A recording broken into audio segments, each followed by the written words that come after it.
कार्यक्रम सत्य घटनाओं से प्रेरित है। जिनके साथ यह घटनाएं घटी उसकी वास्तविकता उन्हीं तक सीमित है। भूत प्रेतों के होने पर ये चैनल कोई दावा नहीं करता है और ना ही उनका प्रोत्साहन करता है। दिल्ली शहर, लोग इसे दिलवालों का शहर कहते हैं। आज की कहानी में आप सुनेंगे कैसे ये दिलवालों का शहर विकास के लिए डर का शहर बन गया। नमस्कार दोस्तों, आप सुन रहे हैं द हॉरर शो। ये कहानी है दो दोस्तों की, विकास और आशीष। ये बात उस समय की है जब विकास अपने कॉलेज में था। उन दिनों वो अपनी कुछ किताबें खरीदने दिल्ली गया था। विकास ने सोचा था एक दिन में ही सब कुछ खरीद रात को बस से घर वापस आ जाएगा। विकास अपनी किताबें खरीद शाम 4 बजे तक फ्री हो गया। तो उसने सोचा कि क्यों ना वक्त भी है और फिर न जाने दिल्ली वापस कब आना हो, क्यों ना पुराने दोस्त आशीष से मिल लिया जाए। विकास शाम 5:30 बजे तक आशीष के मोहल्ले में पहुंच गया। सर्दियों का वक्त था।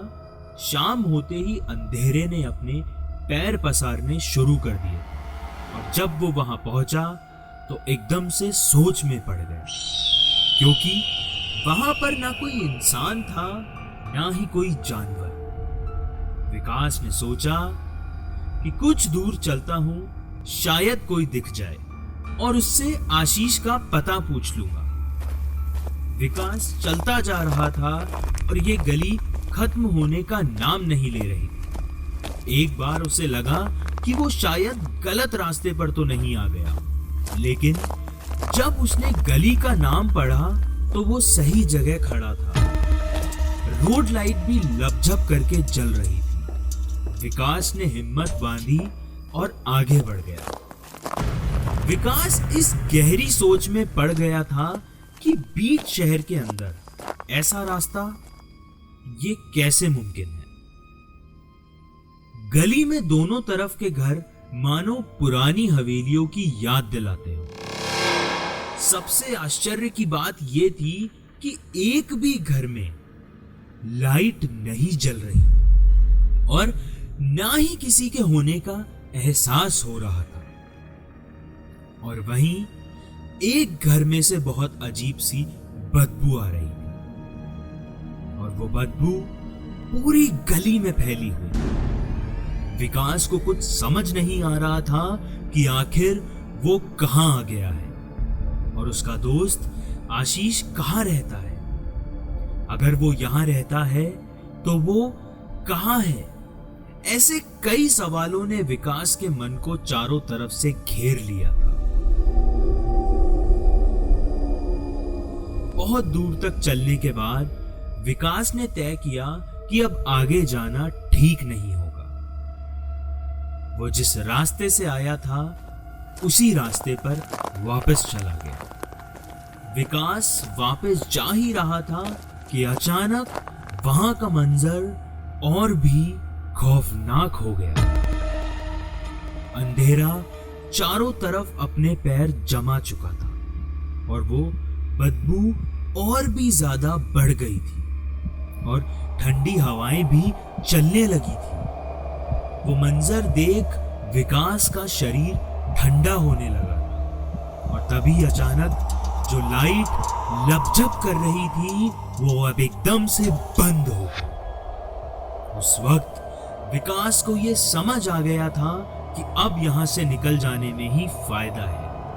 विकास तेजी से चलने लगा और फिर अचानक कुछ दूर जाकर आश्चर्य से खड़ा हो गया और उसने देखा जिस रास्ते से वो आया था अब वो रास्ता बंद है। विकास बौखला गया था कि आखिर ये कैसे मुमकिन है। जिस रास्ते से वो आया था वो बंद कैसे हो सकता है।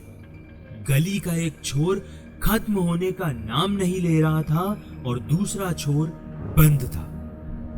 अब विकास को ऐसा लगने लगा था कि ये गली की दीवारें उसकी ओर आ रही हैं। विकास बहुत घबरा गया था और वो फिर वहीं गली के एक कोने पर जाके बैठ गया। अचानक उसे वहीं बिजली के खंभे के नीचे एक आदमी खड़ा दिखा और वो आदमी विकास की ओर बढ़ने लगा था। ये देख विकास सकपका गया था और जब तक विकास वहां से हिलता वो आदमी उसके पास आ चुका था। विकास ने उसकी तरफ देखा तो वो आदमी कोई और नहीं, उसका दोस्त आशीष ही था।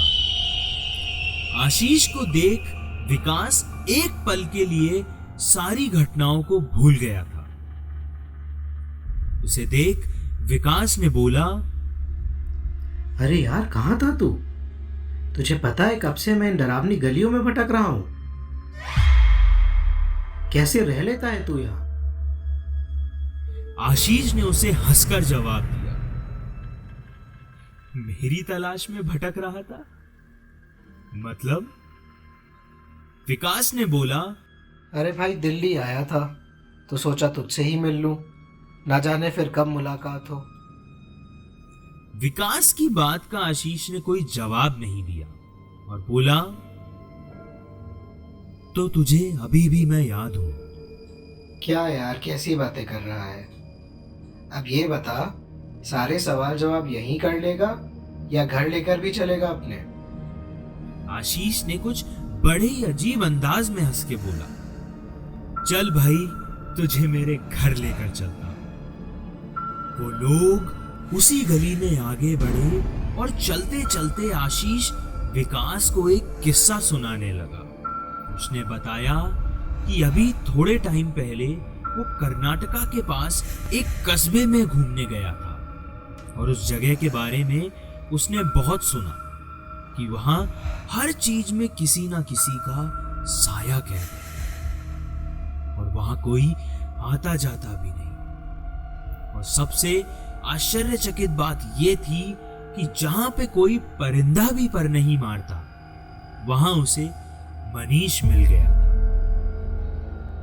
आशीष ने विकास से पूछा, तुझे याद है वो अपना जूनियर मनीष, जिसकी साइकिल की अपन हवा निकाल दिया करते थे? उन दोनों ने वो जगह साथ मिलकर घूमी और बोला, यकीन कर भाई, ऐसा खूबसूरत नजारा मैंने आज तक नहीं देखा। विकास ने उससे पूछा कि तू तो कह रहा था कि वो भूतिया जगह है, भला ऐसी जगह पर डर के अलावा और किस चीज का नजारा देखने को मिल सकता है? आशीष ने एक भयावह मुस्कान दी और बोला, वहां चारों तरफ कब्रिस्तान ही कब्रिस्तान थे। मैंने उन आत्माओं से बात करी और फिर मैंने खुद को और मनीष को उन आत्माओं के हवाले कर दिया।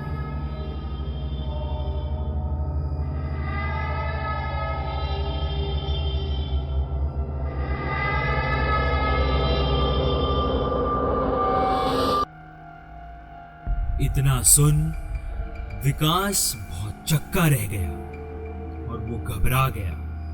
उसने बोला, भाई तू ये सब क्या बोल रहा है? तू मजाक कर रहा है ना? अचानक आशीष उस झिलमिलाती रोशनी में ओझल हो गया और वहां सिर्फ उसका धड़ नजर आ रहा था और चारों तरफ सिर्फ और सिर्फ उसके हंसने की आवाजें गूंज रही। डर से चिल्लाकर विकास ने बैग हाथ में लिया और दौड़ना शुरू किया, लेकिन वो जहां भी जाता उस तरफ उसे गली का मुंह बंद मिलता। वो चिल्लाते हुए एक पुराने घर के दरवाजे को पीटने लगा, कोई है? कोई है अंदर? कोई है? दरवाजा भी झंझना उठा था पर किसी की कोई आवाज नहीं आई। चारों तरफ अंधेरा ही अंधेरा था। तभी उसे ऐसा लगा कि मानो ये गलियां अब वापस चारों तरफ से उस सिकुड़ते हुए उसकी ओर बढ़ रही हैं। इतना देख विकास डर से वहीं बेहोश हो गया। जब विकास को होश आया तो उसने देखा कोई आदमी उसे बोल रहा है, साहिब उतरिए, दिल्ली बस स्टैंड आ गया है। विकास कहीं खोया हुआ किसी सोच में डूबा हुआ था। रिक्शे वाले ने उसे फिर से बोला, साहब उतरिए। उसने फिर उतरकर रिक्शे वाले को भाड़ा दिया और वो इस सोच में डूब गया कि आखिर कब और कैसे वो इस रिक्शे पर चढ़ा। उसे कुछ भी याद नहीं आ रहा था। विकास ने अपने शहर के लिए बस पकड़ी और घर आ गया। फिर कुछ दिन बाद उसने इंटरनेट पर एक आर्टिकल पढ़ा कि 4 महीने पहले पुलिस को कर्नाटका के पास उस कस्बे से 6 जनों की लाश बरामद हुई। जब उसने उन लोगों के नाम पढ़े तो उसको अपनी आंखों पे यकीन नहीं हुआ। उन 6 जनों में से 2 लाशें आशीष और मनीष की थी। वो देख विकास का सर घूम गया था। वो बस यही सोच रहा था कि ऐसा कैसे हो सकता है। आशीष ने उसे वो किस्सा खुद सुनाया था। फिर वहां आखिर वो क्या था? विकास को सब धुंधला धुंधला याद था और इसी वजह से उसने कभी ये बात किसी को नहीं बताई कि आखिर उस रात वहां हुआ क्या था। क्या सच में वो आशीष की आत्मा थी या विकास का कोई वहम? और वो इंटरनेट का आर्टिकल, क्या वो भी कोई प्रेत आत्मा की चाल थी? हकीकत में जो किस्सा आप सब ने सुना वो सच था? ये सवाल हमें गहरी सोच में छोड़ देता है।